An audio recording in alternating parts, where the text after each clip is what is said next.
what is the concept of academic audit and how is it different than academic planning and management, उससे इसमें फ़र्क क्या होता है, इस पे करेंगे. Elements, once we decide कि we will do academic audit or we'll get involved in the process, so what are the elements of academic audit? What we need to do to call it an academic audit.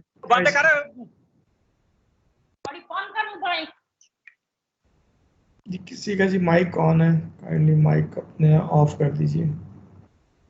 Sir मैंने disable कर दिया, question answer में on कर देंगे. जी ठीक है बिल्कुल. Quality assurance है जी तीसरा कंपोनेंट. और ये जब once we will talk about this elements of academic audit, तो then the next step will be will see that how it operates in Pakistan. ये जो इससे पीछे तक की दोनों बातें हैं, ये बिल्कुल एक जेनेरिक एकेडमिक सेंस में गुफ्तगू करेंगे हम कि इनका मतलब क्या होते हैं, एलिमेंट्स क्या होते हैं, how people look at it. लेकिन जो तीसरा पॉइंट लिखा हुआ है ना, this is typically with reference to what we do in Pakistan. जो एकेडमिक ऑडिट का कॉन्सेप्ट पाकिस्तान में ना जी, HEC के जो क्वालिटी एश्योरेंस फ्रेमवर्क्स हैं उनके अंदर इन बिल्ट है. So will primarily talk about quality assurance जो गाइडलाइंस हैं, एंड दूसरे नंबर पे क्वालिटी एश्योरेंस मैकेनिज्म जो हैं, इंफ्रास्ट्रक्चर जो है हायर एजुकेशन कमीशन ने प्रपोज कर रखा है उसकी बात करेंगे. That will gradually go down to colleges and other places. अभी भी कॉलेजेस जो प्रोग्राम अपने यूनिवर्सिटीज़ के साथ एफिलिएट करते हैं उनमें ये मैकेनिज्म फॉलो होता है. Then fourth will be whosoever or whatsoever organization we are talking about, किसी तरह की कोई भी एजेंसी हो, तो मैंने 7 प्रिंसिपल्स इसके ड्रॉ किए हैं जो कि किसी भी तरह की क्वालिटी एश्योरेंस कहीं पे होती है तो उसमें बॉटम लाइन ये है कि ये 7 बातें उसका कंपोनेंट होती हैं. इसके ओवर एंड अबव चीज़ें लोग डालते हैं, लेकिन वो मैंने नहीं शामिल की. आगे चलते हैं जी, स्टार्ट करते हैं with this concept of academic audit. I would request all of you कि आप इसको जो हमने एकेडमिक प्लानिंग और मैनेजमेंट की गुफ्तगू की थी ना, उसके साथ कनेक्ट करके देखिए. और कनेक्ट इस सेंस में करना है कि एकेडमिक प्लानिंग जो है वो कंपोनेंट क्या है कि मैं अपने कॉलेज के प्रोग्राम्स की relevance, need, relevance, quality, marketing, इन चीज़ों को दिमाग में रखते हुए अपने लिए एक प्रोग्राम प्रपोज करता हूँ, फिर प्लान करता हूँ, फिर उनको एग्जीक्यूट करता हूँ, मैनेजमेंट करता हूँ उनकी. वहाँ तक हमने वो बात की थी. अब मैंने अपने प्लान के मुताबिक प्रोग्राम्स लॉन्च कर दिए, and we are using those programs for several years now. So at a certain point of time, it can be after 1 year, it can be after 2 years, किसी भी periodic timeline पे. अब मैं ये देखना चाहता हूँ कि वो programs क्या जिन expectations के साथ launch किए गए थे उसी तरह काम भी कर रहे हैं या नहीं.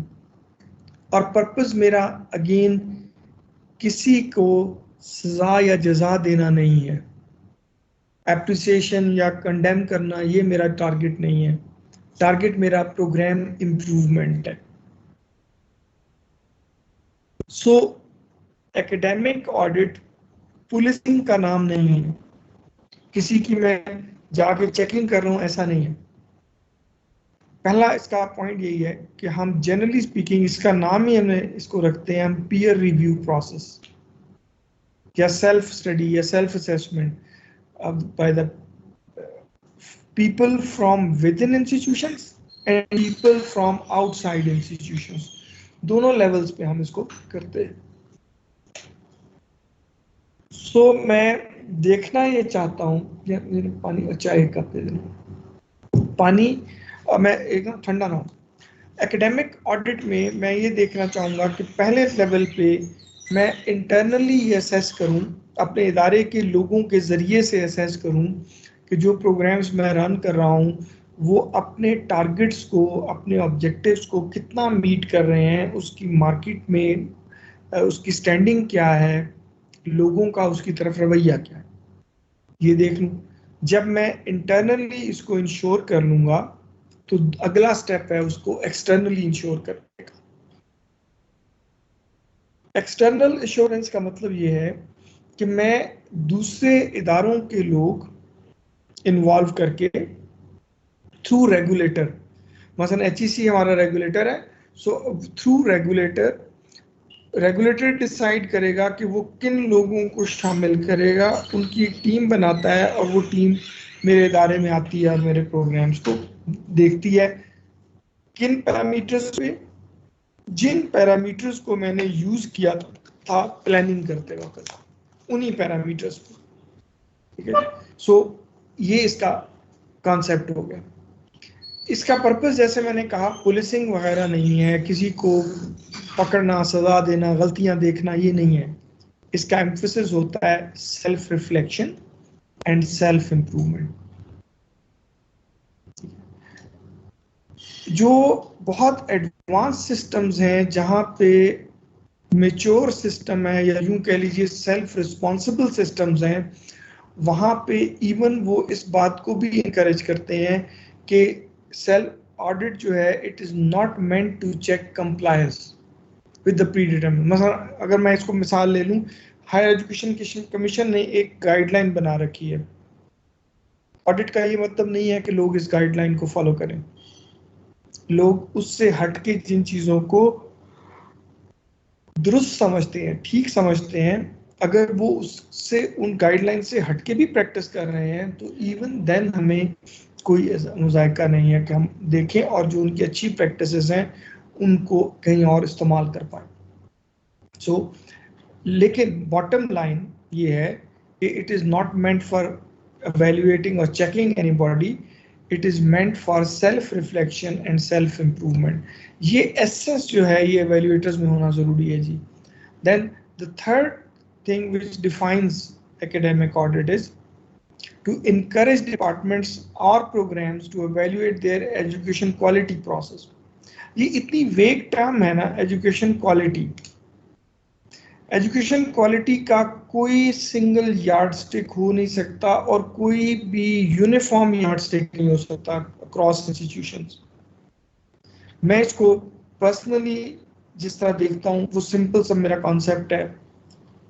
मैं ये नहीं देखता कि आप किसी एक्सटर्नल यार्डस्टिक को सामने रख के तो अपने मयार का तयन करें, अपनी क्वालिटी का तयन करें। आपने खुद जो अपने प्लानिंग डॉक्यूमेंट में पर्पस लिखे थे, ऑब्जेक्टिव लिखे थे प्रोग्राम के, जो आपने म्यूचुअली डिसाइड किए थे इंस्टीट्यूशन में, आप उन्हीं को यार्डस्टिक बना के उनके अगेंस्ट अपने प्रोसेसेस को एवेल्युएट कर लीजिए। सो फलाने इदारे ने दुनिया के अपना स्टैंडर्ड इस तरह डिफाइन किया था, हार्वर्ड क्या करता है, MIT क्या करती है, दूसरी बड़ी यूनिवर्सिटियां क्या करती हैं, हमें उससे कोई गर्ज नहीं। हमने सिंपल ये इतना भी देख लें कि हमने खुद जब ये प्रोग्राम शुरू किए तो हमने अपने लिए क्या टारगेट मुकर्रर किए थे, क्या हम अपने उन टारगेट्स के अगेंस्ट पूरा काम कर रहे हैं या नहीं कर रहे।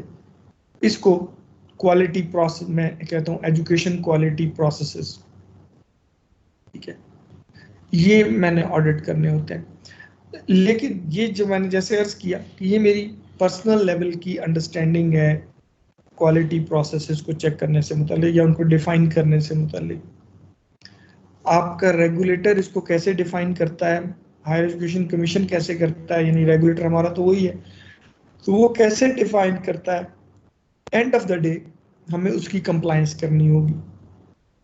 और चौथी चीज जो एकेडमिक ऑडिट जिसको कहना चाहिए जिससे मिल के बनता है, वो ये देखना कि आपने जो प्लानिंग के वक्त डिसीजन किए थे, how faculty approaches those educational decision, how they organise their work. मैंने पेपर्स पे देखें एक पर्टिकुलर टीम ऑफ इंडिविजुअल्स ने दूसरों से मिलके एक प्रोग्राम डिजाइन कर दिया। जब वो डिजाइन प्रोग्राम फैकल्टी तक जाता है उसको इम्प्लीमेंट करने के लिए क्लासरूम्स में या इंस्टीट्यूशन में, तो उन फिक्रों के या उन डॉक्यूमेंट्स के कोई एब्सोल्यूट मीनिंग नहीं होते, लोग उनको अपने अंदाज में उनके मीनिंग डिफाइन करते हैं जी। और फिर हमें ऑडिट में ये इंश्योर करना होता है, ये ऑडिट का फंक्शन है कि वो ये देखे कि जिस सेंस में प्लानिंग डॉक्यूमेंट में चीज़ें थी, क्या इम्प्लीमेंट करने वाले उसी सेंस में इम्प्लीमेंट करते हैं या नहीं। ये 4 बातें अगर हम पूरी करें तो हम कहते हैं कि हम एकेडमिक ऑडिट कर रहे हैं जी। ये समझ ले उसका स्कोप ऑफ वर्क है एकेडमिक ऑडिट। अच्छा, आप सबसे गुजारिश है, क्योंकि माइक वगैरह ऑफ है फॉर सम रीज़न, तो आप अपने पास कोई बात जहन में आती है पूछने वाली या ऐड करने वाली तो नोट कर सकते हैं, या इसके साथ चैट बॉक्स है उसमें आप लिख सकते हैं ताकि भूले ना, और एंड पे जब हम बातें एड्रेस करना चाहें तो मैं यहाँ चैट बॉक्स में भी देख सकूँ, या फिर आपकी जब माइक्स ऑन करेंगे हमको 15 मिनट पहले तो आपसे उस वक्त गुफ्तगू हो सके, आप उनको नोट करते जाइए।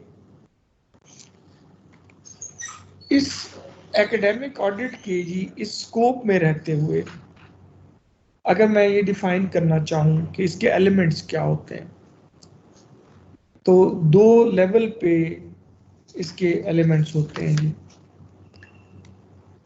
इसका जो पहला है, जैसे मैंने कहा, वो सेल्फ एवेल्यूएशन का या सेल्फ स्टडी का लेवल है, और दूसरा पीयर रिव्यू कहलाता है।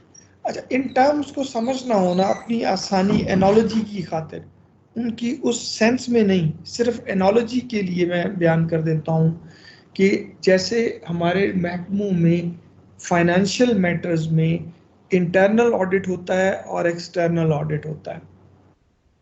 इंटरनल ऑडिट में आपके कॉलेज का अपना ऑडिट डिपार्टमेंट बैठ के उसको ऑडिट करता है, और ये जो इंटरनल ऑडिट होता है ये कॉन्टिन्यूसली होता है। हर काम में जो अपने फाइनेंशियल ट्रांजैक्शन जो भी मेरे इदारे में होती है, उस तमाम की कंप्लीशन से पहले उसका इंटरनल ऑडिट उसे अप्रूव करता है। सो ये वन टाइम एक्टिविटी नहीं है साल में जब जब भी कोई हम फाइनेंशियल डीलिंग करते हैं, फाइनेंशियल एक्सपेंस इनकर करते हैं या इनकम आती है, तो वो अकाउंट्स वाले उसको हैंडल करते हैं और इंटरनल ऑडिट उसको चेक करके अप्रूव करता है। और साल के बाद एक दफ़ा एक्सटर्नल ऑडिट आता है, जो ऑडिटर जनरल के ऑफिस से वो एक टीम बनाते हैं, जो टीम मुस्तकिल नहीं होती, हर इदारे के ऑडिट के लिए एक नई टीम बनती है, और वो लोग उस इदारे में आके चंद दिन गुजारते हैं और वो उसकी तमाम साल की एक्टिविटीज़ जो फाइनेंशियल होती हैं उनका ऑडिट करते हैं। कॉन्सेप्ट वाइज एकेडमिक ऑडिट भी इसी आइडिया पे, इसी तस्वर पे बना हुआ है। ऑब्वियसली फाइनेंशियल एक्टिविटीज़ की नेचर और होती है, एकेडमिक एक्टिविटीज़ की नेचर अलहदा होती है, लिहाजा ये दोनों इस लिहाज से फ़र्क होते हैं, अपने कंटेंट्स में, अपने इंटरनल चीज़ों में फ़र्क होते हैं एक दूसरे से। सेल्फ एवेल्यूएशन पहला, जैसे मैंने कंपोनेंट कहा, उसके अंदर जब हम एकेडमिक कॉन्टेक्स्ट में गुफ्तगू करते हैं तो उसके अंदर 5 चीज़ों का हम जिक्र करते हैं जी। हम 5 एरियाज हैं जिनको, जो बेसिकली एजुकेशनल प्रोसेसेस हैं 5। इन 5 एजुकेशनल प्रोसेसेस को हम मॉनिटर करते हैं, देखते हैं कि ये कैसे हो रहे हैं, तो हम कहते हैं कि हम सेल्फ एवेल्यूएशन कर रहे हैं। इस सेल्फ एवेल्यूएशन के लिए पाकिस्तान में आगे जाके मैं बात इस पर तफसील से थोड़ी करूँगा, हायर एजुकेशन कमीशन ने सेल्फ असेसमेंट मैनुअल जो है वो बनाया हुआ है क्वालिटी एश्योरेंस का। वो भी इन्हीं बातों पे फोकस करता है जो मैंने यहाँ लिखी है। टाइटल डिफरेंट है क्योंकि जो टाइटल मैंने यहाँ यूज़ किए ये जेनेरिक है, जो हमारे सेल्फ असेसमेंट मैनुअल में यूज़ किए हैं HEC ने वो स्पेसिफिक है। इनमें पहली चीज़ जो है जिस पे हम तवज्जो करते हैं जी, वो है लर्निंग ऑब्जेक्टिव्स का फैसला करना। फैसला करना इन द सेंस, डिटरमिन करना इन द सेंस कि मैं आपके प्लानिंग डॉक्यूमेंट को उठाता हूँ। लेट्स से मैंने एक BS ABC प्रोग्राम शुरू किया उसको ऑफर किए हुए अब साल हो गया और मैं चाहता हूं कि मैं उसका सेमेस्टर वाइज रिव्यू करता चला जाऊं, तो पहले 6 महीने का रिव्यू, फिर दूसरे 6 महीने का, फिर दूसरे 6 महीने का रिव्यू, हम हर 6 मंथ्स के बाद रिव्यू करते हैं। एक रिव्यू टीम है जो इंटरनल है, जो हमारा इंटरनल एकेडमिक ऑडिट का महकमा है। जनरली एश्योरेंस वाले लोग होते हैं, जो हर इदारे में अब एक सेल बना हुआ है। क्वालिटी एश्योरेंस के लोग इन 6 चीज़ों को जो सामने लिखी हुई हैं, वो किसी भी प्रोग्राम के लिए इन 6 चीज़ों को देखते हैं। क्या जिस प्रोग्राम के लर्निंग ऑब्जेक्टिव्स लिस्टेड हैं तो क्या वो उस प्रोग्राम के स्कोप के साथ मैच करते हैं? क्या उसकी सब्सिक्वेंट एक्टिविटीज जो हैं लर्निंग ऑब्जेक्टिव्स के बाद जो कुछ हमें, यानी लर्निंग मटेरियल, टीचिंग मेथड, ये वो सारा कुछ, वो इन ऑब्जेक्टिव्स को सपोर्ट करता है या इन ऑब्जेक्टिव से अलाइंड है कि नहीं है? सो ये काम जो है मैं इस पहले सेक्शन में करता हूँ, ये डिटरमिन करना कि learning stated learning objectives operationally doable हैं या नहीं है। अगर डुएबल हैं तो किस तरह से इन एक्शन नजर आते हैं। दूसरी बात, हम करिकुलम और उसकी को करिकुलर एक्टिविटीज का डिजाइन देखते हैं, उनकी डिजाइनिंग को रीअसेस करते हैं हम एक तरह से। मसलन जो मैंने कोर्सेज बनाए, उन कोर्सेज के जो कंटेंट्स सिलेक्ट किए, क्या वो कंटेंट्स इस कोर्स की जो रिक्विजिट स्किल्स हैं उनको सपोर्ट करते हैं, उनमें ऐड करते हैं या नहीं करते। और फिर उन करिकुलर एक्टिविटीज़ के साथ जो मैंने को करिकुलर एक्टिविटीज़ बनाई, क्या वो जैसे डिज़ाइन की गई उसी तरह क्या वो इम्प्लीमेंट भी होती हैं या नहीं होती, उनसे वो मकसद भी हल होता है या नहीं होता। को करिकुलर एक्टिविटीज़ में जैसे स्टडी विजिट्स आ जाते हैं, प्रोजेक्ट्स आ जाते हैं, कोई कोलैबोरेटिव वर्क है दूसरे इदारों के लोगों के साथ, इस तरह की चीज़ें होती हैं। इसी तरह करिकुलम वगैरह को मैंने एग्जामिन कर लिया, तो साथ में देखता हूँ कि क्या टीचिंग एंड लर्निंग मेथड्स जो है मेरे, वो भी क्या मेरे प्लान्ड चीज़ों से मिलते हैं, प्लान डॉक्यूमेंट में जो प्रोविजन की उसके मुताबिक है। अगर उससे हटके है तो क्या उसको बेहतर बना रहे हैं, उसमें कुछ कमी रह रही है।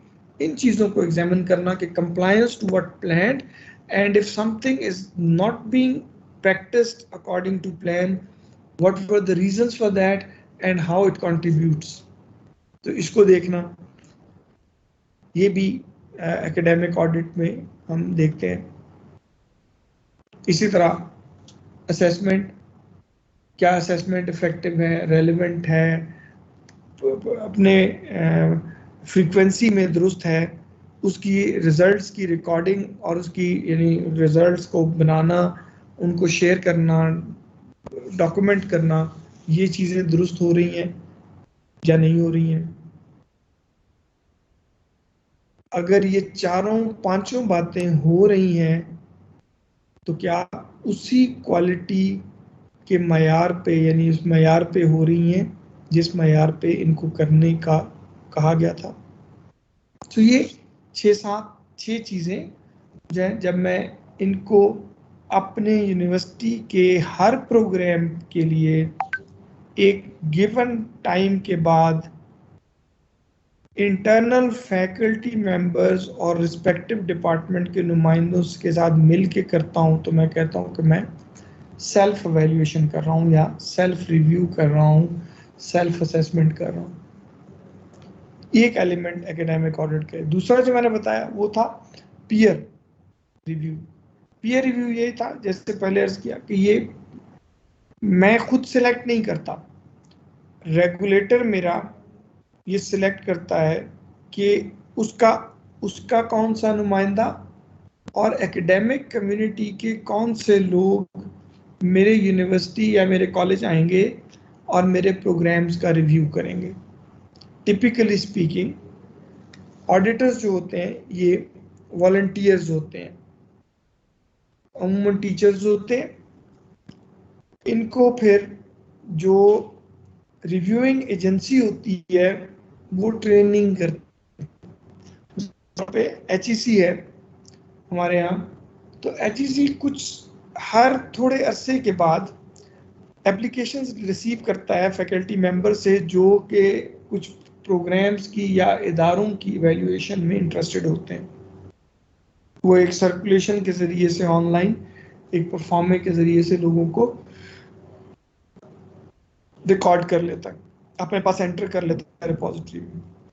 फिर जब एकेडमिक ऑडिट का वक्त आता है, फ़र्ज़ कर लें पंजाब यूनिवर्सिटी कहती है जी, पंजाब यूनिवर्सिटी का डिपार्टमेंट ए कहता है हमारे प्रोग्राम ए की वैल्यूएशन कर लें, तो ये लोग अपने एक टीम बनाते हैं जिनमें टिपिकली 3 से 5 या इससे ज़्यादा लोग हो सकते हैं। एक QEC का मेंबर होता है, एक एक्रेडिटेशन काउंसिल का मेंबर होता है, कुछ यूनिवर्सिटी के टीचर्स होते हैं जो सब्जेक्ट से होते हैं, उन पे मिला के एक टीम बनाते हैं जो विजिट करती है। और ये टिपिकली एक यूनिवर्सिटी में 3 से 4 से 5 दिन तक भी गुजारते हैं। 3-4 दिन रूटीन में होता है कि ये वहाँ रहते हैं और उनके स्टूडेंट रिकॉर्ड्स, टीचर्स के रिकॉर्ड, स्टूडेंट सपोर्ट सिस्टम्स के रिकॉर्ड, एकेडमिक मटेरियल के रिकॉर्ड, लाइब्रेरीज, कंप्यूटर लैब्स, जो चीज़ें फैकल्टी जो पढ़ाती है उसको, इन तमाम चीज़ों के बारे में रिकॉर्ड्स को चेक करते हैं और उस प्रोग्राम में फर्दर इम्प्रूवमेंट के लिए पॉइंट्स जो हैं वो नोट करते हैं। सो ये जो प्रोसेस है ये पीयर रिव्यू कहलाता है जी।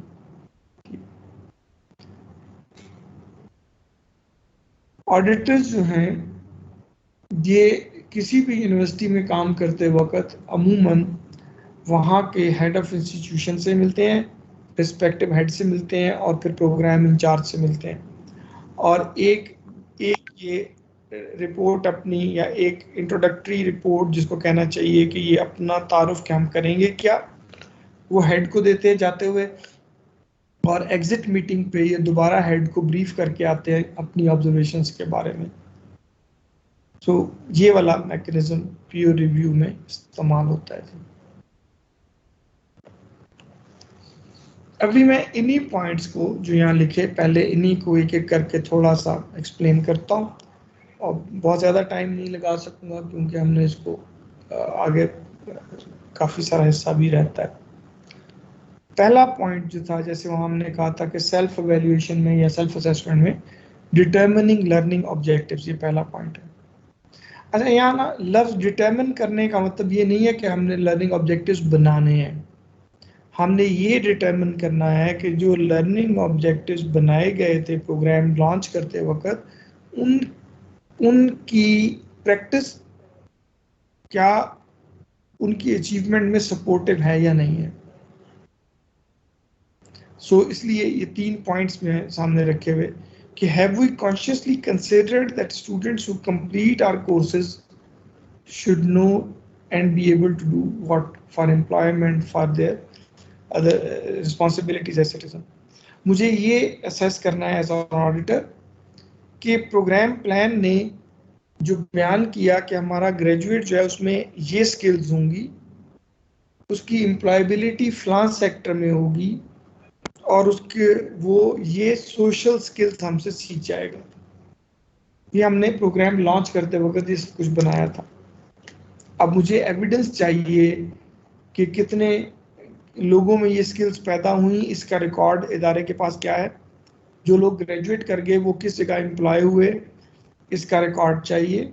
एल्यूमनाइज का हम यूजुअली डाटा लेते हैं इसके सिलसिले में कि आपके ग्रेजुएट कहाँ कहाँ काम कर रहे हैं, उनका एम्प्लॉयर क्या उनसे मुतमईन है इस मामले में या नहीं है, क्या वो लोग सोशली रिस्पॉन्सिबल हैं या नहीं है, इस तरह का एविडेंस मुझे चाहिए होगा। अब देखें एकेडमिक प्लानिंग में और इसमें फ़र्क क्या हुआ।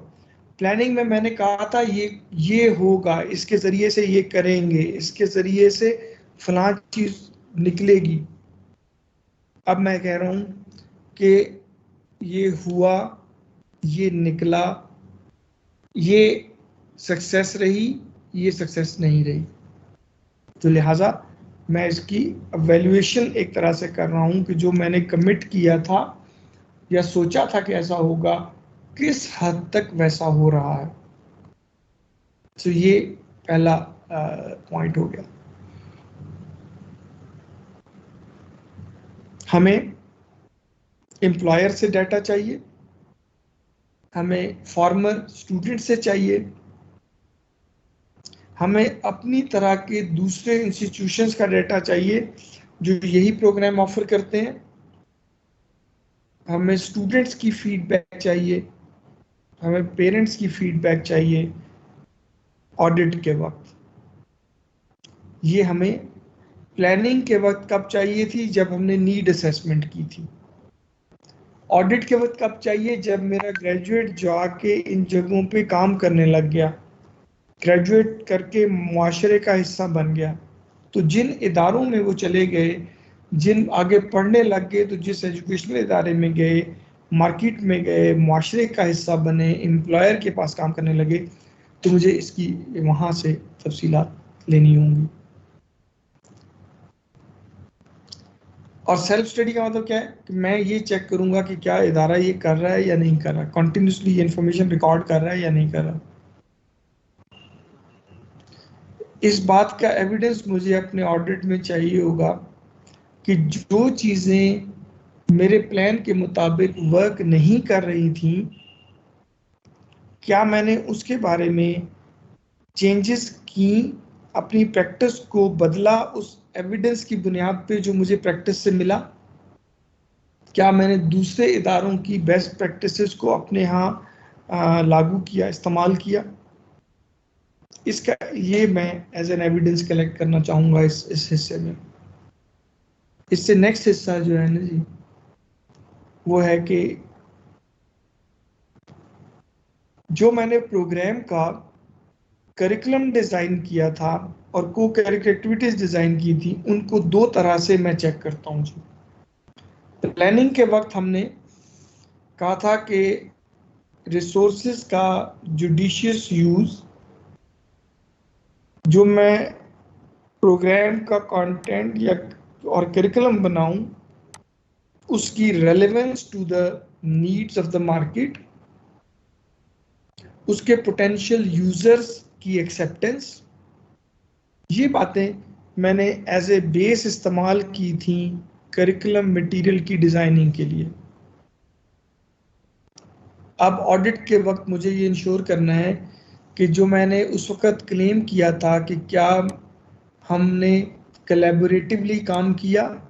कोलैबोरेटिवली काम करने का मतलब ये था कि मैंने अगर किसी प्रोग्राम में कोर्सेज डाले और 2-3 कोर्स सोशियोलॉजी से मुतल्लिक हैं, तो क्या मैंने सोशियोलॉजी डिपार्टमेंट से कोलैबोरेट किया उनकी डेवलपमेंट के लिए, या उनका कोई बना बनाया कोर्स अडॉप्ट किया। क्या मुझे जो आईटी फैसिलिटीज़ चाहिए थी, मैंने आईटी डिपार्टमेंट के साथ मिलके उनकी प्रोविज़न को इंश्योर किया। जो मुझे लाइब्रेरी फैसिलिटीज़ चाहिए थी, उनका क्या किया। जो मुझे मार्केट में पोटेंशियली इसके यूजर्स थे, उनसे क्या मैंने इंफॉर्मेशन ली थी करिकुलम डिज़ाइन करते वक्त। जो प्लानिंग के वक्त क्लेम किया कि मैं ये करूंगा और इसके मुताबिक करिकुलम बनाऊंगा, एवेल्युएशन के वक्त मुझे देखना है कि वो प्रोसेसेस क्या अपनी ट्रू स्पिरिट में हुए या नहीं हुए।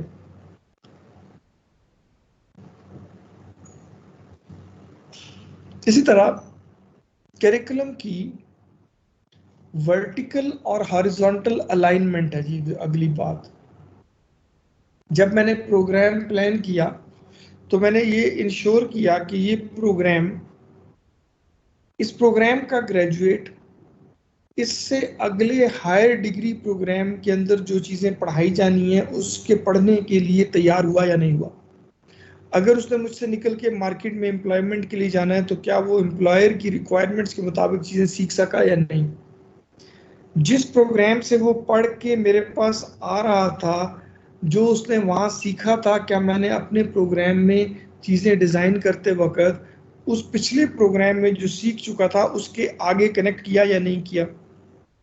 अगर मैं ये चीज़ें मैंने की और इनको ऑडिट कर लूँ, तो मैं कहूँगा कि मेरा जो कोर्स का करिकुलम है वो वर्टिकली अलाइंड है।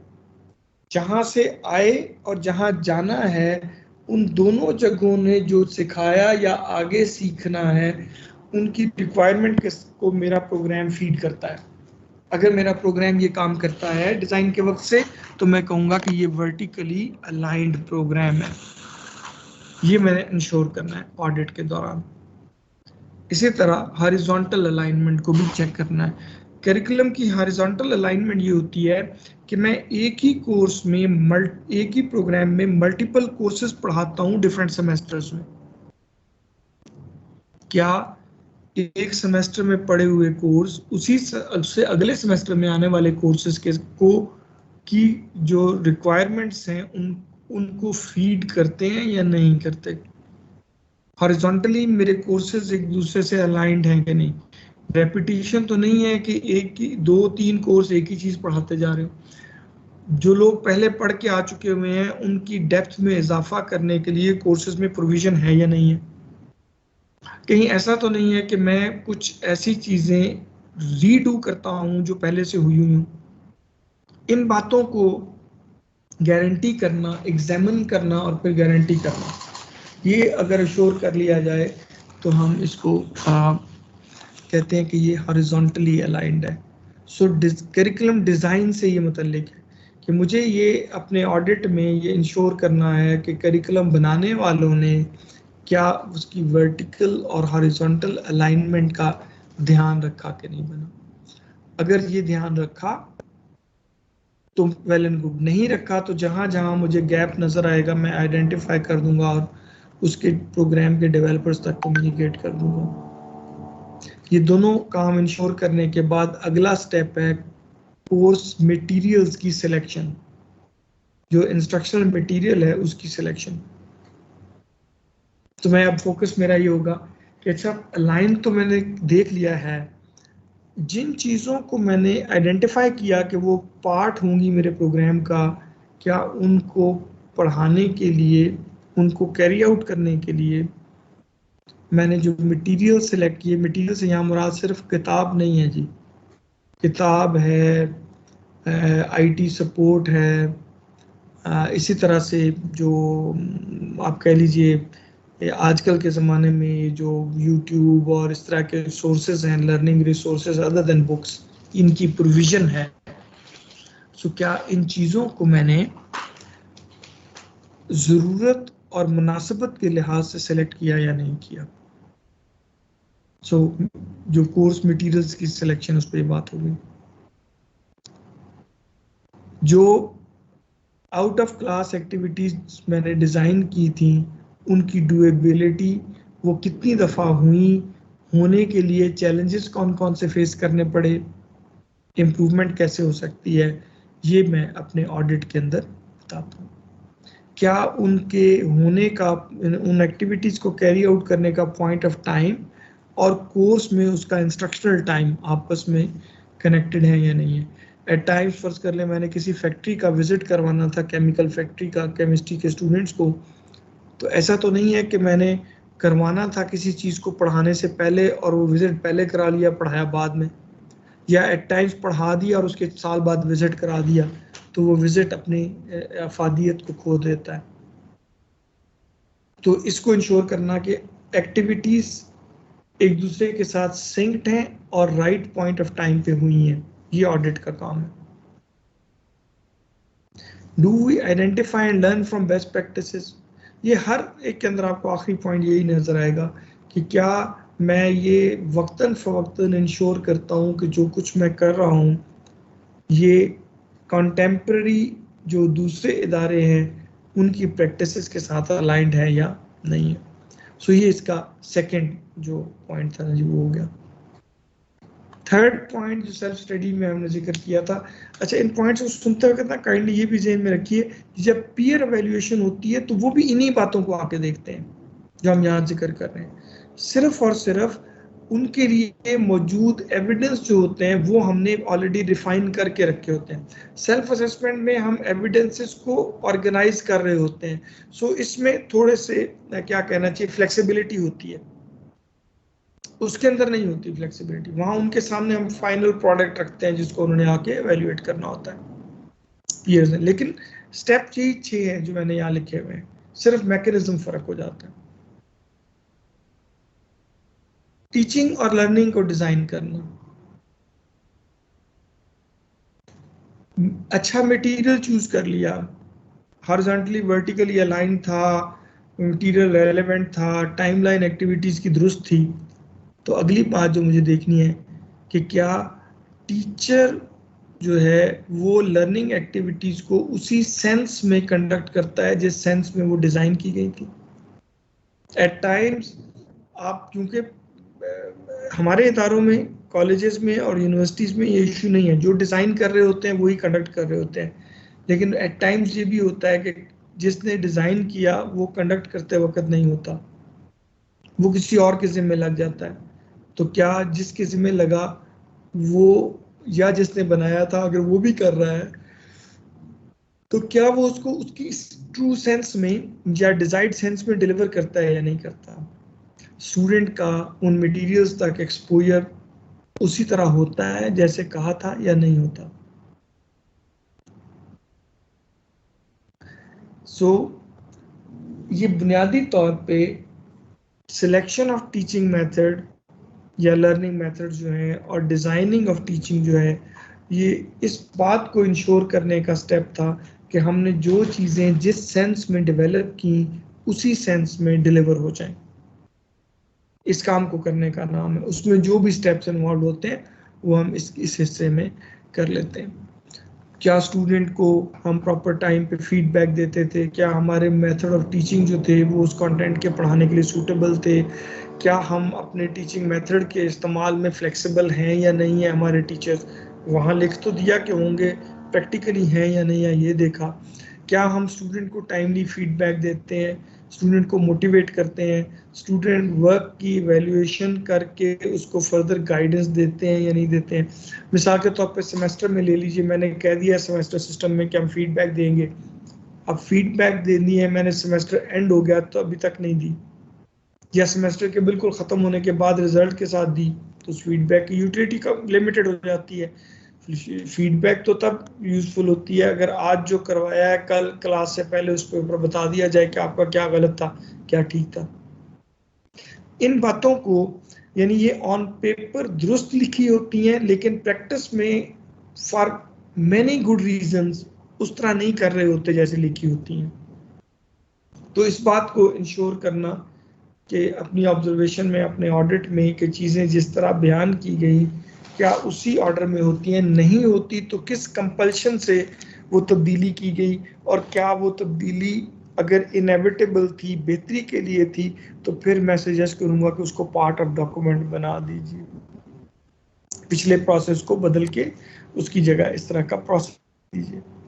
सो ये सारे स्टेप जब हम मुकम्मल करते हैं तो हम कहते हैं जी कि हमने टीचिंग के डिज़ाइन को और उनको एवेल्युएट कर लिया, उसकी सेल्फ असेसमेंट कर लिए,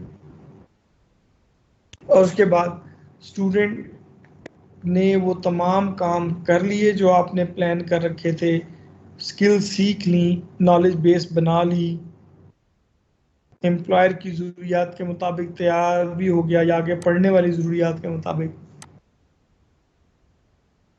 ये फैसला मैं किस एविडेंस की बेस पे कर रहा हूँ। एकेडमिक ऑडिट के लोग इस बात को देखना चाहेंगे कि मैं जिनको डिग्री अवार्ड करते हैं, सर्टिफिकेट देते हैं, उन्होंने क्या पूरा किया होता है। क्या जहाँ जहाँ मैंने कहा था कि आपको आपकी फॉर्मेटिव असेसमेंट होगी और आपको इंफॉर्मेशन दी जाएगी, फीडबैक दी जाएगी, क्या उन फीडबैक दी जाती रही या नहीं दी जाती रही। क्या मेरी असेसमेंट का डिज़ाइन लोगों के लिए कन्वीनियंट है, फिजिबल है करने में कि नहीं है। क्या मेरे असेसमेंट का स्ट्रक्चर वो तमाम ज़रूरियात मीट करता है जो प्रोग्राम की हैं या नहीं करता। ये बहुत ही अहम चीज़ें, क्यों कि मैं प्लानिंग के वक्त आइडियल चीज़ें लिख देता हूँ, क्योंकि अभी मैंने प्रैक्टिस नहीं किया। जब मैं प्रैक्टिस करने लगता हूँ तो बहुत सारी आइडियल चीज़ें मैं प्रैक्टिस नहीं कर पाता, उनके अल्टरनेट या मॉडिफाइड फॉर्म में उनको करता हूँ। तो जब ऑडिटर देखता है तो उसने देखना है कि मॉडिफाई क्यों किया, मॉडिफिकेशन से बेहतरी आई कि नहीं आई। अगर मॉडिफिकेशन से बेहतरी आई तो फिर मुझे ये इंश्योर करना है कि मैं उस मॉडिफिकेशन को पार्ट ऑफ प्रोसेस बना दूं। सो ये इसकी चौथी जो ज़रूरत थी। सो ये और ये पांचवा पॉइंट इसका जो है ना जी, वो ये है कि जो मैंने शुरू में भी अर्ज किया था कि क्वालिटी एजुकेशन को इंश्योर करना।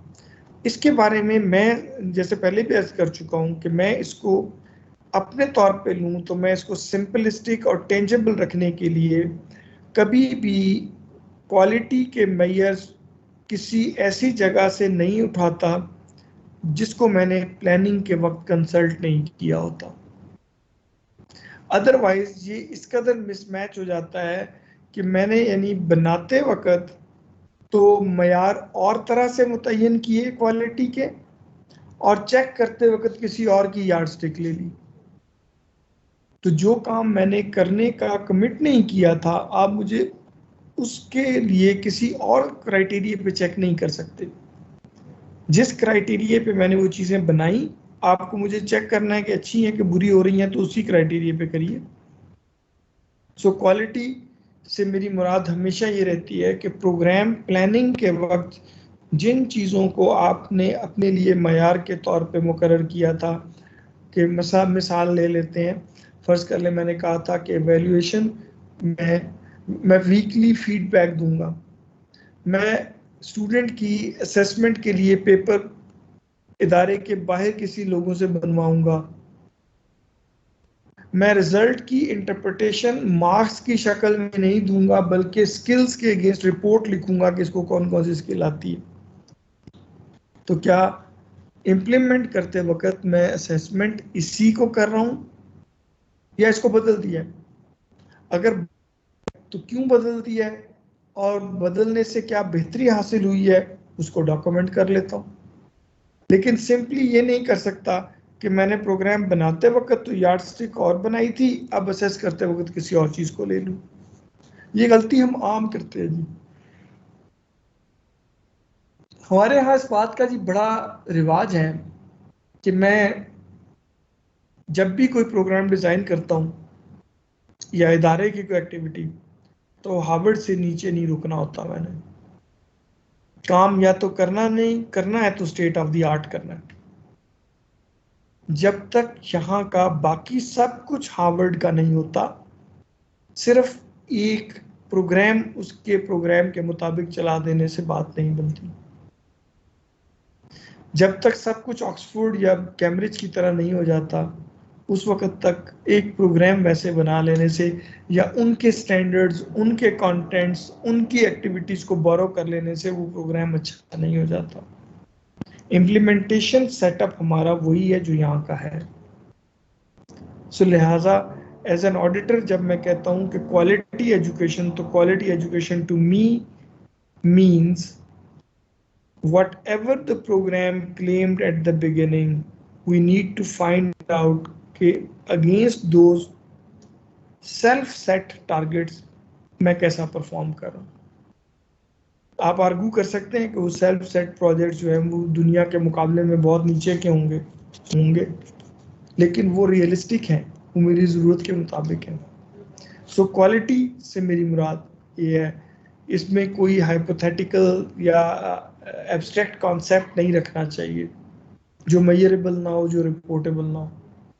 सो मुझे चेक करना होगा कि are we organised to ensure that mutual department objectives and priorities are implemented. जो कुछ मैंने कहा था वो हो रहा है, नहीं हो रहा। How do we assure ourselves that content is delivered as intended। Content लिख तो अच्छा लिया था, क्या जैसा कहा था कि डिलीवर होगा वैसे डिलीवर हो रहा है कि नहीं हो रहा? क्या डिपार्टमेंट्स की इंटर कोलैबोरेशन जो मैंने प्रोग्राम डिज़ाइन में डाली थी वो होती है या नहीं होती? इस तरह के पॉइंट्स हैं जिनको आप अगर अश्योर कर लें तो हम कहेंगे कि अगर ये अकॉर्डिंग टू प्लान हो रहे हैं तो ये सारे क्वालिटी वर्क है। और फिर आहिस्ता आहिस्ता हर साल आप अपनी इन मयार को भले ही इम्प्रूव करते चले जाएं। जैसे आपको मुनासिब लगे। सो ये इसका सेल्फ एवेल्युएशन के 5 बड़े कंपोनेंट्स थे जी, जिसको हम कहते हैं कि अगर ये इन चीज़ों का ऑडिट किया जाए तो हम कहेंगे कि हमने प्रोग्राम का ऑडिट कर लिया। दूसरा कंपोनेंट पीयर रिव्यू वाला है, उसमें भी ऑडिट के कंपोनेंट वही 5 हैं जो मैंने पहले जिक्र किए हैं, सिर्फ और सिर्फ प्रोसीजर लेवल पे फर्क मौजूद है। मैं इनको रिपीट नहीं करता, अगर इस स्लाइड पे आप पढ़ें तो ये सारे वही पॉइंट्स हैं जो मैंने आपको इससे पहले वाली स्लाइड में दिखाए थे, और ये सारे प्रोसीजरल पॉइंट्स हैं। इनमें कोई भी ऑडिट का एकेडमिक कंपोनेंट नहीं है, ऑडिट के प्रोसीजरल कंपोनेंट्स हैं ये सारे जो लिखे हुए हैं। इसका मतलब है ऑडिट करने के जो एकेडमिक कंपोनेंट्स हैं वो वही 5 हैं। करने के तरीके में मैं फिर एक दफ़ा ब्रीफ कर देता हूँ, अभी पहले भी जिक्र किया कि ऑडिटर जो होते हैं वॉलंटियर्स होते हैं, दूसरे इदारों से आते हैं। हमारे पास आने से पहले हमारा जो रेगुलेटर इदारा होता है वो उनकी ट्रेनिंग्स करता है। पाकिस्तान में ये रेगुलेटर HEC है, और HEC ने अपने अंदर क्वालिटी एश्योरेंस सेल बनाए हुए हैं। हर क्वालिटी एश्योरेंस सेल के अंदर रजिस्टर्ड है मुख्तलिफ एक्रेडिटेशन काउंसिल्स, बिजनेस की अलहदा है, मेडिकल की अलहदा है, सोशल साइंसेस की अलहदा है, लैंग्वेजेस की अलहदा है। काउंसिल्स जो है एक्रेडिटेशन काउंसिल्स बनी हुई हैं, और वो आप अपनी रिस्पेक्टिव एक्रेडिटेशन काउंसिल से अपने चीज़ों की अप्रूवल लेते हैं, ठीक है। सो ये इसका कॉन्सेप्ट आ गया। 3 से 5 लोगों की टीम होती है, जो बाहर के लोग, एक QEC का नुमाइंदा होता है, बाकी दूसरी यूनिवर्सिटियों के टीचर्स होते हैं जनरली जो आपका ऑडिट के लिए तशरीफ़ लाते हैं। ऑडिटर्स जो हैं वो प्रोसेसेस को एग्जामिन करते हैं, जो आपने प्लानिंग डॉक्यूमेंट में प्रोसेसेस लिखे थे वो उसको फोकस करते हैं, ना कि कंटेंट को फोकस करते हैं।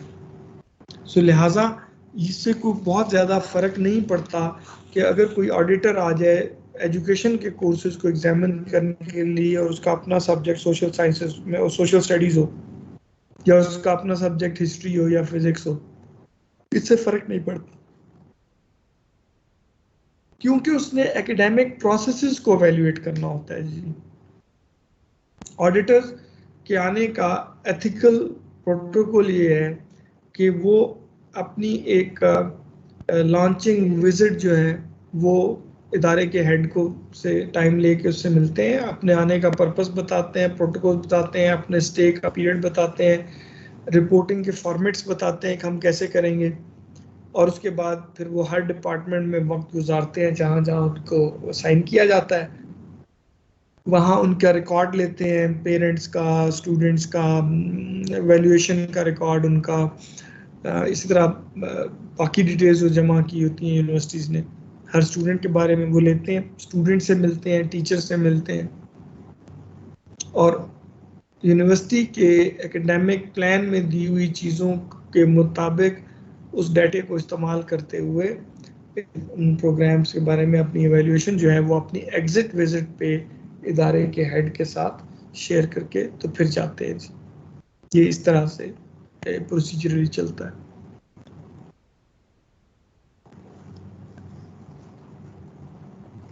अब अगर मैं इसको जी पाकिस्तान के बैकड्रॉप में देखूं, पाकिस्तान में क्या होता है। हायर एजुकेशन कमीशन ने एक क्वालिटी एश्योरेंस मैनुअल बनाया हुआ है, जो कि ऑब्वियसली दुनिया के मुख्तलिफ जो क्वालिटी एश्योरेंस रिजीम्स हैं उनके डॉक्यूमेंट्स को रिव्यू करके बनाया, और इसके 6 सेक्शंस हैं। पहले तो इसका कॉन्सेप्ट वगैरह बयान किया है, वो उसकी ज़रूरत नहीं है हमें। पाकिस्तान में क्वालिटी एश्योरेंस किस तरह से होती है या पहले होती रही है उसका एक ओवरव्यू दिया हुआ है। क्वालिटी एश्योरेंस के एलिमेंट्स बताए हुए हैं जो मैंने अभी आपसे शेयर किए, उस तरह के एलिमेंट्स हैं।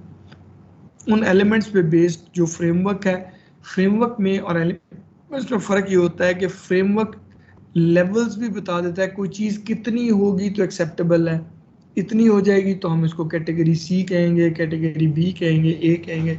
सो आप जो क्वालिटी इंडिकेटर्स आपने मुकर्रर किए थे पीछे, या क्वालिटी के एलिमेंट्स आपने मुतय्यन किए थे, उन एलिमेंट्स की रोशनी में अब आप देखते हैं कि आप ने किस चीज़ की कितनी प्रेजेंस होनी लाजमी है, और फिर उसके बाद जो जो ऊपर जाते जाएंगे तो आपने उसकी ग्रेडिंग कैसे करनी है। सो ये क्वालिटी एश्योरेंस फ्रेमवर्क बना हुआ है हमारा। फिर एवेल्युएटर्स ने उनको कैसे असेस करना है चीज़ों को, एवेल्युएटर्स क्या देखेंगे तो क्या फैसला कर सकते हैं, उसके बारे में गाइडलाइंस हैं। और फिर आगे बताया हुआ है कि हम आइंदा आने वाले दिनों में क्या इम्प्रूवमेंट्स इससे तवक्को करते हैं। ये 6 सेक्शंस हैं इसके अंदर जी। इसमें हमारे मुतल्लिक as a quality assurance student जो है, हमारे ज़िम्मे जो है वो सेक्शन 3, 4 और 5 इनको समझना या इनको प्रैक्टिकली करना आना ये हमारे लिए ज़रूरी है। इसके जो एडमिनिस्ट्रेटिव स्ट्रक्चर बनाया हुआ है हमने क्वालिटी एश्योरेंस का पाकिस्तान में, उसमें हायर एजुकेशन ऑब्वियसली इसका कस्टोडियन है। उसने अपने अंदर एक क्वालिटी एश्योरेंस एजेंसी बनाई हुई है, यानी HEC का एक सब ऑर्गन क्वालिटी एश्योरेंस एजेंसी है। और वो क्वालिटी एश्योरेंस एजेंसी अपने ज़रिए से या अपने एक मैकेनिज्म के तहत तमाम हायर एजुकेशन इंस्टीट्यूशंस के अंदर क्वालिटी इन्हेंसमेंट सेल्स, जिनको आप QEC कहते हैं, क्वालिटी इन्हेंसमेंट सेल्स बनाते हैं। क्वालिटी इन्हेंसमेंट सेल यूनिवर्सिटी का इंटरनल इदारा होता है, इंटरनल महकमा या सेक्शन होता है। यूनिवर्सिटी का एम्प्लॉयड हायर्ड स्टाफ वहाँ काम करता है। सो ये internal assessment, basically internal mechanism का इदारा। ये quality enhancement cells quality assurance agency के अंदर मौजूद अपनी रिस्पेक्टिव जो एक्रेडिटेशन काउंसिल्स हैं उनके साथ काम करते हैं जी। मसलन HEC में क्वालिटी एश्योरेंस एजेंसी बनी है, उसके साथ जुड़ी हुई बहुत सारी काउंसिल्स हैं, एक्रेडिटेशन काउंसिल्स, टीचर एजुकेशन की है, बिजनेस की है, साइंसेस की है, इसी तरह से लैंग्वेजेस के लिए बनी हुई है काउंसिल्स। उन काउंसिल्स ने अपने मयार बनाए हुए हैं, अपने स्टैंडर्ड्स बनाए हुए हैं, प्रोसेसेस बनाए हुए हैं, उसके अगेंस्ट वो प्रोग्राम्स को असेस करते हैं जी। सो क्वालिटी एश्योरेंस कंपोनेंट्स जो हमारे यहाँ यूज होते हैं, वो जिसका भी मैं जिक्र किया ना कि ये इन्होंने अपने क्वालिटी एश्योरेंस स्टैंडर्ड्स बना रखे हैं जिनको ये इम्प्लीमेंट करते हैं। उनमें एकेडमिक स्टैंडर्ड्स हैं, क्वालिटी ऑफ लर्निंग अपॉर्चुनिटीज एक स्टैंडर्ड है, रिसर्च और दूसरी एक्टिविटीज़ हैं, कम्युनिटी पार्टिसिपेशन यूनिवर्सिटी की या इदारे की वो पूछी जाती है, और क्वालिटी मैनेजमेंट एंड एनहेंसमेंट का क्या इंतज़ाम किया हुआ है। ये 4-5 कंपोनेंट्स हैं जिस पे हम बात करते हैं जब भी हमारे पास कोई HEC से या किसी और रेगुलेटर से कोई टीम आती है, तो वो इन चीज़ों पे हमारे से डाटा लेती है जी। जो क्वालिटी एश्योरेंस फ्रेमवर्क मैंने अभी आपसे कहा था, वो इस फिगर में आपको शायद प्रॉपर नजर ना आए। ये जो डॉक्यूमेंट मैंने बता रखा है ना जी, क्वालिटी एश्योरेंस मैनेज की पिक्चर नजर आ रही, ये फ्री ऑफ कॉस्ट है जी, डाउनलोडेबल है, HEC के वेब पेज पे पड़ा हुआ है। अगर आप यकीनन अपने इदारों में क्वालिटी एश्योरेंस मैकेनिज्म्स को इन प्लेस करना चाहेंगे, क्योंकि आहिस्ता आहिस्ता ये रिक्वायरमेंट बनती जानी है कॉलेजेस के लिए भी, तो आप इस मैनुअल को डाउनलोड करके पढ़ सकते हैं कि इसके अंदर किस तरह के सेटअप्स बने हुए हैं जो आपको बनाने हैं। ये फिगर यहाँ से पढ़ी नहीं जा सकती है कि बहुत छोटी है, लेकिन इसके अंदर राइट हैंड साइड पे आप बॉटम पे देखें तो लिखा हुआ है quality management eight university level. ये इंस्टीट्यूशनल क्वालिटी को इशोर करने का नाम है, यानी प्रोग्राम नहीं, पूरे इदारे की क्वालिटी। और जो लेफ्ट साइड पे बॉटम पे लिखा हुआ है कि ये एक प्रोग्राम को क्रेडिट करना हो तो उसका मैकेनिज्म लिखा हुआ है, प्रोग्राम क्रेडिट, यानी एक यूनिवर्सिटी के अंदर 50 प्रोग्राम है तो हर प्रोग्राम को क्रेडिट करना हो तो कैसे देखते हैं, और इदारे की क्रेडिटेशन करना हो तो वो कैसे होती है, वो इधर लिखी हुई है। ठीक है, सो ये उसके मैकेनिज्म यहाँ डिफाइन किए, ये बिल्कुल वैसे ही है जैसे मैं अभी आगे बोलने लगा हूँ आपके साथ। अब ये 7 प्रिंसिपल्स हैं जिनको हमने डिस्कस करना है कि इर्रिस्पेक्टिव के क्वालिटी एश्योरेंस का काम कौन सा इदारा करता है, पाकिस्तान में और होगा, इंडिया में और होगा, बांग्लादेश में और होगा, अमेरिका में और होगा, प्राइवेट एजेंसीज भी हैं जो ये सर्विसेज देती हैं। इर्रिस्पेक्टिव के कौन कर रहा है, उसमें ये 7 बातें उसका लाजमी हिस्सा होती हैं। जो भी क्वालिटी एश्योरेंस डॉक्यूमेंट बनेगा वो कम से कम इन 7 चीज़ों पे मुश्तमिल होगा, और मोर और लेस यही 7 चीज़ें जो हैं, 7-8 चीज़ें, इसके अलावा थोड़ी सी और हैं जो हमारे अपने HEC के क्वालिटी एश्योरेंस मैकेनिज्म का हिस्सा है। क्वालिटी एश्योरेंस वाले लोग सबसे पहले प्रोग्राम की क्वालिटी को स्टूडेंट की आउटकम्स के रोशनी में देखते हैं। जब भी मैं किसी का प्रोग्राम ऑडिट करने जाऊंगा तो सबसे पहले मैं ये देखना चाहूंगा कि उस प्रोग्राम को जो आपने लॉन्च कर रखा है, क्या उसकी आउटकम्स स्टूडेंट आउटकम की सूरत में लिखी हुई हैं या नहीं लिखी हुई हैं। ये मेरा पहला स्टेप। टीचर क्या करेगा ये नहीं जरूरी, वो डॉक्यूमेंट हुआ हो भले अच्छी बात है, स्टूडेंट क्या सीख सकेगा जब वो किसी कोर्स में से या किसी प्रोग्राम में से ग्रेजुएट करेगा, उसके पास स्किल्स कौन सी हैं। मैं आउटकम्स को इस शक्ल में देखना चाहता हूँ। ये क्वालिटी इंश्योरेंस वाले को सबसे पहले ये इंश्योर करना है कि क्या ये इसी सूरत में लिखी हुई है कि नहीं लिखी हुई। कोर्स के प्रोग्राम के ऑब्जेक्टिव्स लर्निंग के हवाले से होते हैं, टीचिंग के हवाले से नहीं होते। एट टाइम्स कुछ चीज़ मैंने टीच कर दी, लेकिन अगर वो मेरी टीचिंग के बाद लर्निंग हुई ही नहीं स्टूडेंट की, तो मैंने अगर टीचिंग को मेजरमेंट बनाना है बेस के तौर पे, तो टीचिंग तो हो गई है, लर्निंग पता नहीं हुई कि नहीं हुई। टारगेट तो लर्निंग है, लिहाजा इनको लर्निंग की स्टूडेंट आउटकम्स की शक्ल में होना जरूरी है, पहली चीज। दूसरा, मुझे प्रोसेसेस को फोकस करना है ऑडिट में जी।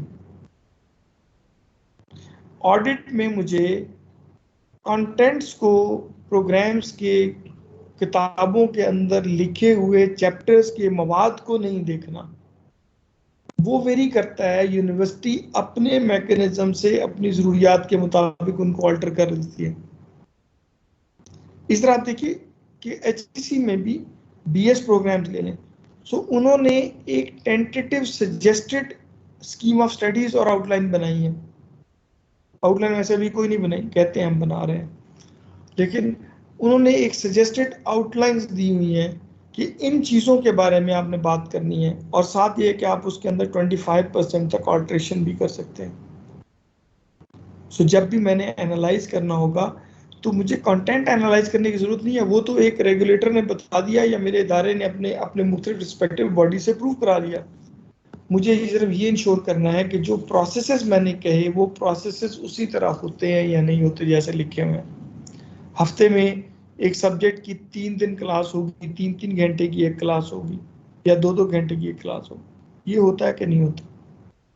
स्टूडेंट इतने घंटे लैब में गुजारता है कि नहीं गुजारता, इतने घंटे उसमें कंप्यूटर में के सामने गुजारता है कि नहीं गुजारता, कितना हिस्सा उसने इंडिपेंडेंट वर्क करना है, वो प्रोसेस होता है या नहीं होता। सो मेरा फोकस प्रोसेसेस का एनालिसिस होता है, और उसके बारे में ही अपनी असेसमेंट बतानी होती है। स्टूडेंट, मुझे प्रोसेसेस को देखने के लिए डाटा चाहिए, तो मुझे डिपार्टमेंट में जब मैं ऑडिट करने जाऊंगा तो मुझे अपनी ज़रूरत के मुताबिक क्या ऑर्गेनाइज डाटा, हर स्टूडेंट का, हर प्रोग्राम का डाटा मिलता है कि नहीं मिलता। जनरली स्पीकिंग इसके लिए हम स्टूडेंट फाइल्स इस्तेमाल करते हैं, और एडमिनिस्ट्रेटिव अप्रूवल्स वगैरह के लिए हम एक एडमिनिस्ट्रेशन वाली फाइल इस्तेमाल करते हैं प्रोग्राम की। टीचर्स की रिपोर्ट लेने के लिए टीचर्स फीडबैक की फाइल जो होती है उसको चेक करते हैं। सो डाटा जो है वो मुझे उस फॉर्म में मुयस्सर हुआ, और फिर वो सेंस बना रहा था कि नहीं, ये चेक करना होगा। अगर आपने अपने प्लान से हटके कुछ काम कर रखा है तो ज़रूरी नहीं कि वो गलत होता है, मुझे ये चेक करना होगा इसमें कि वो जब नया कोई भी काम किया गया तो क्या उसकी अप्रूवल उन्हीं प्रोसेसेस से ली गई जिनके ज़रिए से उसको लेना चाहिए था। जब उसको इम्प्लीमेंट किया गया नई चीज़ को जो कि इनिशियल प्लान का हिस्सा नहीं थी, तो क्या उससे इम्प्रूवमेंट आई, और इम्प्रूवमेंट आई तो किस नौइयत की, उसको डॉक्यूमेंट करना चाहिए।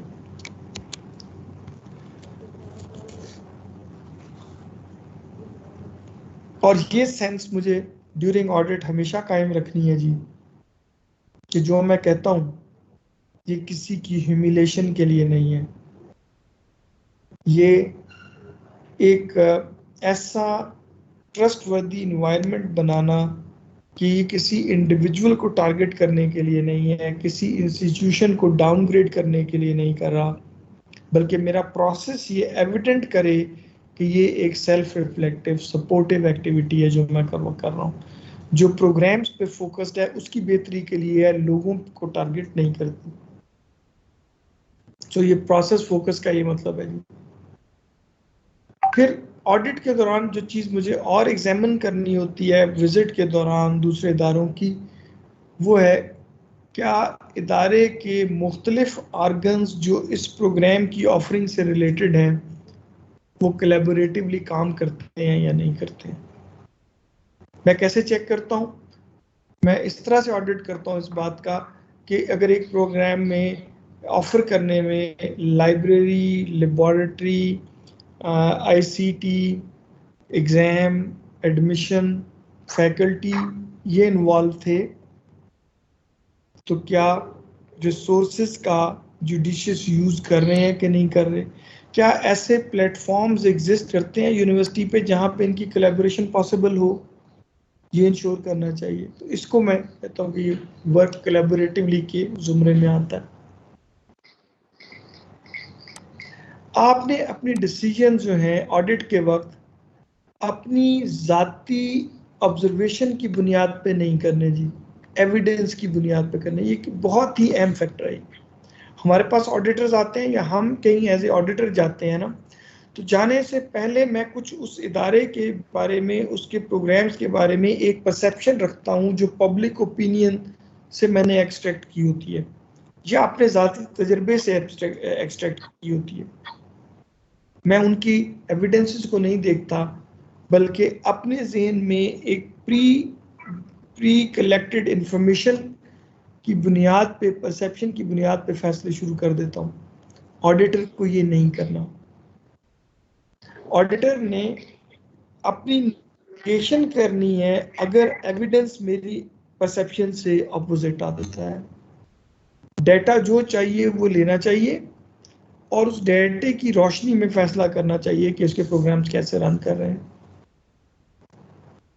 अगर मेरे साथ हम मल्टीपल लोग एक चीज़ को एवेल्युएट कर रहे हैं तो मुझे जॉब ओवरलैपिंग से बचना चाहिए और जॉब कोहेरेंस की तरफ आना चाहिए।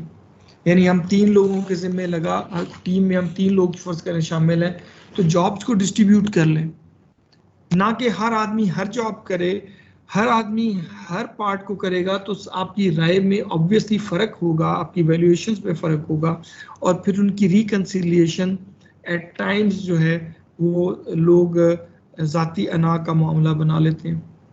तो मैं सबकी एक्सपर्टीज को एक्नॉलेज करते हुए 3 हिस्सों में डिवाइड कर देता हूँ, 4 हिस्सों में, और अपने अपने कंपोनेंट पे हम अपने अपने ऑडिट करते हैं, जिससे एक तो डेप्थ में इजाफा होता है और दूसरा हमें इनकंसिस्टेंट जो वैल्यूएशंस हैं वो नज़र नहीं आती। क्रिटिसिज्म ये लोग करते हैं, इसका नुकसान ये होता है कि अगर मेरे हिस्से में जो काम करने के लिए आया, मेरी जजमेंट करने की सलाहियत गड़बड़ है तो उस पर रिपोर्ट गड़बड़ हो जाती है। अगर 2-3 लोग एक ही काम को वैल्यूएट कर रहे होंगे तो एटलीस्ट आप उनकी ट्रायंगुलेशन कर सकते हैं। सो मेरी पर्सनल राय में ट्रायंगुलेशन के चक्कर में नहीं पड़ना चाहिए, हर एक उसका कंपोनेंट देना चाहिए और इस एजम्पशन पे चलना चाहिए कि सब इक्वली कॉम्पिटेंट एवेल्युएटर्स हैं, ऑडिटर्स हैं। लेकिन अगर आपकी राय से फर्क है तो आप 3 लोग हैं, सारे काम तीनों लोग करें, अपनी अपनी रिपोर्ट बनाएं और बाद में उस रिपोर्ट को बैठ के तीनों अपनी रिपोर्टों को रिकंसाइल कर लीजिए, जो डिफरेंस के पॉइंट्स हैं उनको सॉर्ट आउट कर लीजिए। सो वो भी हो सकता है मेरी राय में। दूसरा पॉइंट मैंने जो पहले गुजारिश की, मेरी राय में वो करना ज्यादा बेहतर होता है जी। हर ऑडिट की एक्सरसाइज के बाद दूसरे इदारे का ऑडिट करके जो मैं सीखता हूँ वो मुझे अपने इदारे में ला के इम्प्लीमेंट करना चाहिए, जो अच्छा लगे उसको मैंने अपनी लर्निंग का पार्ट बना लेना है। उसके इस्तेमाल से मैं वापस अपने इदारे में अपनी प्रैक्टिसेस का बार रेज कर सकता हूँ। जो काम वो मुझसे अच्छे कर रहे थे वो मैं वहां से अपने साथ ले आता हूँ और अपने इदारे में लाके उनकी मदद से अपने बार को रेज कर लेता हूँ। हर सब्सिक्वेंट विजिट में अगर एक ही इदारे के आप मल्टीपल विजिट्स करें तो हर दफा अपना असेसमेंट का, वैल्यूएशन का मयार थोड़ा ऊपर कर दीजिए ताकि इम्प्रूवमेंट होना शुरू हो जाए। सातवीं और आखिरी बात यह है कि इसमें कोई भी मामला जिंदगी और मौत का नहीं होता, कोई भी मामला पर्सनल नहीं होता। इम्प्रूवमेंट जो है वो एक कंटिन्यूअस एक्टिविटी है जो इंक्रीमेंटल फॉर्म में होती है। मुझे अपने जहन के अंदर मौजूद मयार को सामने रखते हुए इदारों में जाके नेगेटिव डिसीजन देते वक्त बहुत ज़्यादा ख्याल करना चाहिए कि क्या मैं ये फैसला जुडिशियसली और in the interest of institution कर रहा हूँ या नहीं कर रहा। एट टाइम्स जब मैं दूसरों को चेक करने लगता हूँ, किसी भी बात पे ऑडिट करने लगता हूँ, तो मेरा मयार सबसे हाईएस्ट लेवल पे चला जाता है, जबकि मेरे अपने मामले में मेरा ये मयार नहीं होता। मुझे कोशिश करनी है कि हाँ वो एक एक्सेप्टेबल बॉटम लाइन जो मेरे रेगुलेटर ने बताई है उससे नीचे होगा तो नहीं मानूंगा, लेकिन अगर वो आज बेस्ट नहीं भी है तो कोई बात नहीं। मुझे उनको बेस्ट की तरफ का रास्ता बताना मेरा जॉब है, बेस्ट तक ना होने की सजा देना मेरा जॉब नहीं है। हमने बहुत दफा ये देखा कि लोग ऑडिट पे जाते हैं, इदारों के प्रोग्राम्स बंद करके आ जाते हैं, स्टूडेंट्स की इंडक्शन को क्वेश्चन करके आ जाते हैं और वो हॉल्ट पे हो जाते हैं प्रोग्राम, और फिर उन स्टूडेंट्स का इदारे का लॉस होता है जो इतने उस वक्त तक वो रुका रहता है जब तक आप दोबारा उसको सेटिस्फैक्ट्री तौर पे रिपोर्ट नहीं करते। अगर तो बिल्कुल एविडेंट है कि वो जो कुछ भी कर रहे हैं वो आपके रेगुलेटर बॉटम लाइन से नीचे, मतलब एग्जाम हो चुका होता है फीसें लेते रहते हैं, फिर आप उसको रोक सकते हैं। अगर वो उस बॉटम लाइन से ऊपर है, आपकी ख्वाहिश पे नहीं खड़ा, तो बॉटम लाइन से ऊपर है तो ख्वाहिश जो आपकी है उसकी तरफ ले जाने का रास्ता दिखाइए, बंद करने की जरूरत नहीं है। और इस अंडरस्टैंडिंग के साथ मुझे ऑडिट करना चाहिए कि ये इसका मकसद कंटिन्यूस इम्प्रूवमेंट है, इसका मकसद किसी भी टर्मिनल स्टेज की वेरिफिकेशन नहीं है। सो लिहाजा ये 7 बेसिक प्रिंसिपल्स हैं जो एकेडमिक ऑडिटर्स को अपने दिमाग में रखने चाहिए, प्रैक्टिस करनी चाहिए जब वो ऑडिट के लिए जाते हैं। आप और मैं ही हैं जो इन ऑडिट टीम्स का हिस्सा बनते हैं। और सो मैं अपनी गुफ्तगू यही खत्म करता हूँ। आपके पास अब वक्त है कि आप क्वेश्चंस कोई हैं, कमेंट्स हैं, कोई आपकी ऑब्जर्वेशन है तो काइंडली शेयर कीजिए। जज़ाकल्लाह। अब आपके माइक ऑन कर देते हैं, मेरा ख्याल है ऑन कर दिए हुए उन्होंने। नजर साहब ये एक दो क्वेश्चन हैं। जी आपने जैसे फरमाया कि जो ऑडिटर है उसका रोल जो है वो पुलिसिंग का नहीं है। हमने भी पढ़ा और सुना है कि ऑडिटर जो है वो एक वॉच डॉग है, नॉट अ ब्लड हाउंड। तो इसके हवाले से मैं आपसे एक दो क्वेश्चन करना चाहता हूँ कि ऑडिटर जो है वो एवेल्युएट करता है, वॉच करता है, वेरीफाई करता है with the help of relevant supporting documentary evidences के साथ। अब यहाँ पे हमने क्वालिटी इन्हांसमेंट सेल तो बनाया है, लेकिन जो रेलेवेंट सपोर्टिंग डॉक्यूमेंट्री एविडेंसेस हैं या document which are required, which are necessary for the purpose of audit, वो हमारे इदारों में उस तरह ना तो बनाए जाते हैं जो आपने जिक्र किया, जैसे student record, student diary, this and that. तो इस तरह ये जो रिकॉर्ड्स हैं ये मेंटेन नहीं होते। तो यहाँ पे तो बुनियादी स्पिरिट जो है ऑडिटर की कि उसने इवेल्युएट करना है, वॉच करना है with the help of supporting documentary evidences के साथ। तो इसको हम कैसे इंश्योर कर सकते हैं? दूसरी बात ये कि ये बहुत बड़ा काम है, यकीन जाने कि अगर इसकी सही इम्प्लीमेंटेशन हो जाए तो इदारों के हुलिये ही बदल जाए। ये ऑडिट वाला जो कंसेप्ट है हम अगर लेके आ रहे हैं तो इसमें एक तो ये है कि जो डॉक्यूमेंट्री सपोर्टिंग एविडेंसेस हैं उनको बनाने के लिए हमारे जो डिपार्टमेंट्स हैं उनमें एडमन्स का रोल होता है, तो उनको भी जो है ना इसकी ट्रेनिंग होनी चाहिए। दूसरा सर मेरा क्वेश्चन है कि हमने बात की है कि जो ऑडिटर है वो एट द एंड पहले अपनी एंगेजमेंट बताता है, उसके बाद एट द एंड जो है वो अपनी एक रिपोर्ट देता है। उस रिपोर्ट के अंदर जो है वो कुछ क्वालिफिकेशंस रेज करता है या वो क्लियर करता है। और ये आपने बड़ी अच्छी बात की कि जी जो ऑडिटर है समटाइम वो बायस जो के आता है और वो प्रोग्राम ही बंद कर देता है। अब यहाँ पे ये है कि हमने ये पढ़ा है कि जो क्वालिटीज ऑफ ऑडिटर्स हैं उसमें एक बहुत इंपॉर्टेंट क्वालिटी है, that is the independence of the auditor. तो हम इस इंडिपेंडेंस ऑफ ऑडिटर को किस तरह इंश्योर करते हैं? क्या हमारी हायर एजुकेशन कमीशन ने जो मैनुअल बनाया है उसके अंदर उसकी इंडिपेंडेंस के हवाले से कोई गाइडलाइन है? जी ये मेरे क्वेश्चंस हैं। जी मैं पहले दूसरी बात का जवाब अर्ज करता हूँ, फिर पहली बात का। जो कंपोजिशन ऑफ ऑडिट टीम है ना, उसके अंदर हायर एजुकेशन कमीशन उसका कस्टोडियन है, और वो जब भी किसी इदारे से रिक्वेस्ट आती है ऑडिट की, या ये उसकी रिस्पेक्टिव एक्रेडिटेशन काउंसिल उसको कहती है कि आप ऑडिट करवाइए, तो जो कमेटी बनाते हैं उसमें क्यूईसी का एक मेंबर, क्यूईसी एचईसी वाले क्यूईसी का एक मेंबर होता है अथॉरिटी का।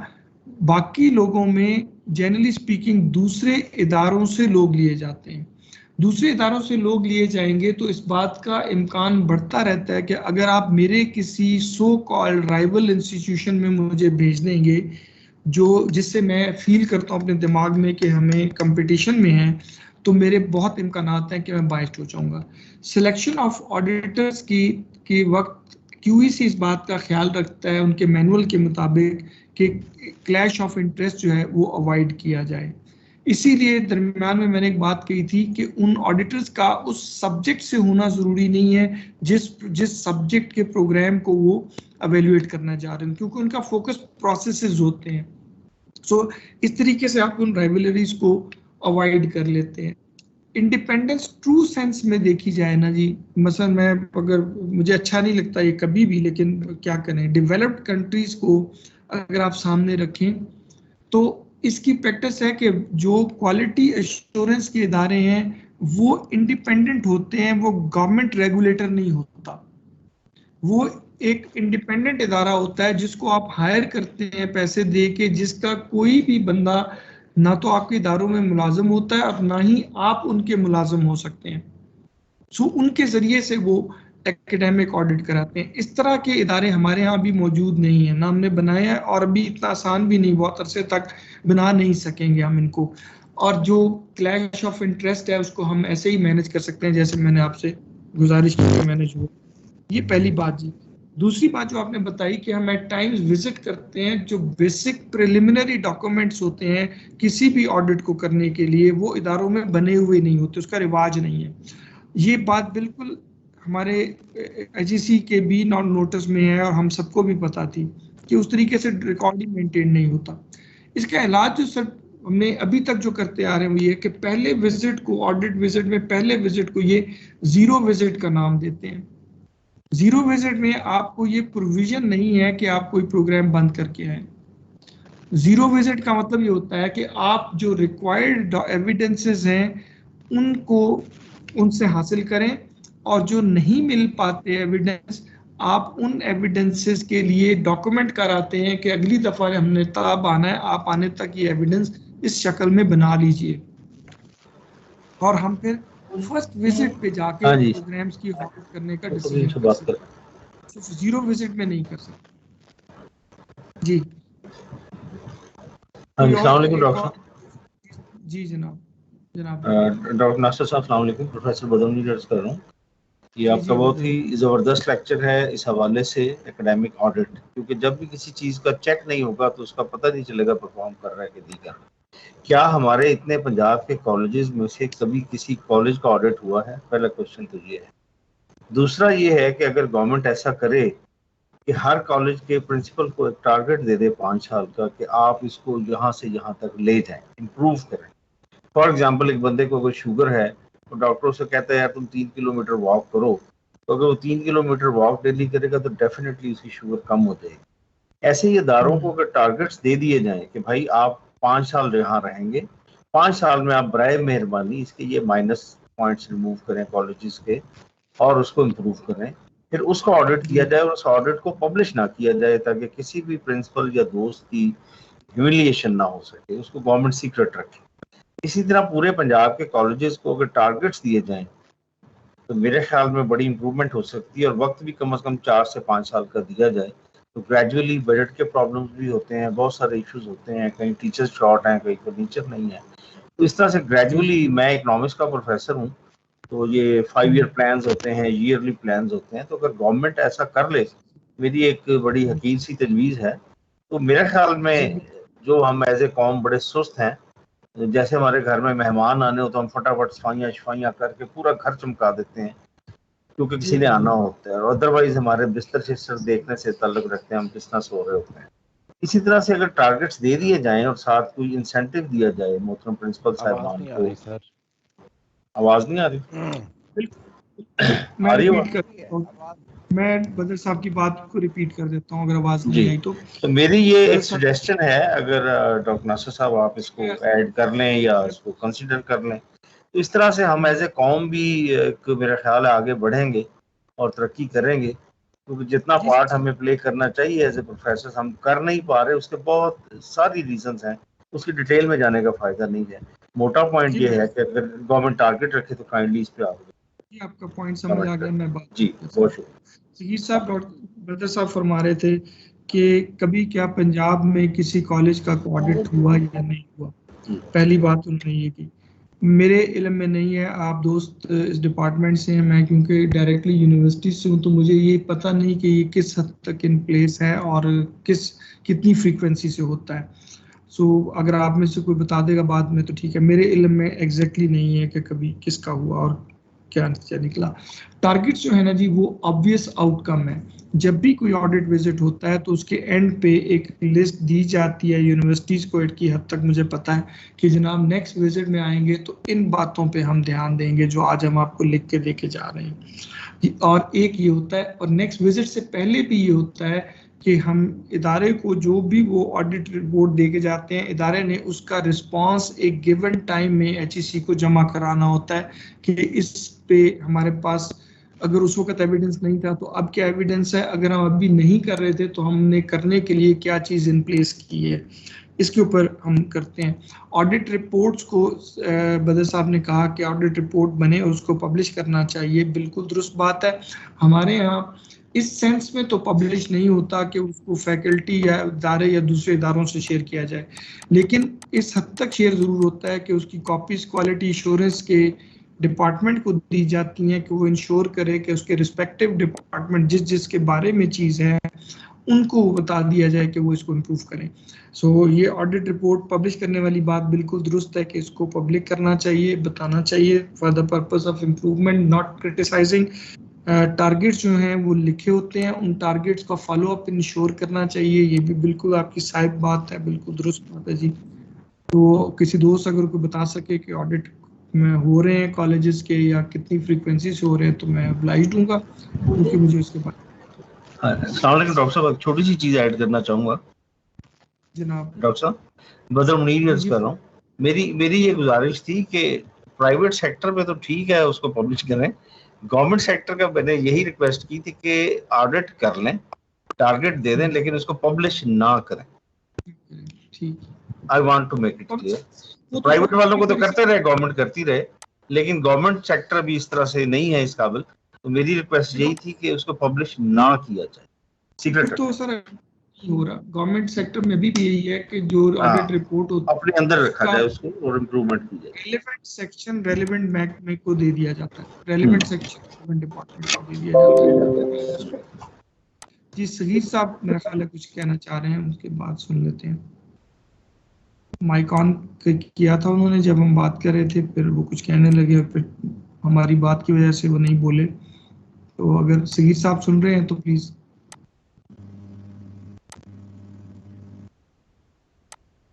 चलिए और कोई दोस्त है? कमर साहब कह रहे हैं कुछ कहना जी। कमर साहब जी डॉक्टर साहब सर लेक्चर से हेलो। उससे पहले जो मेरे जी अभी ना कमर साहब गुफ्तगू कर रहे हैं। कमर साहब आपकी आवाज बहुत कम आ रही है, थोड़ा अगर आप लाउड बोल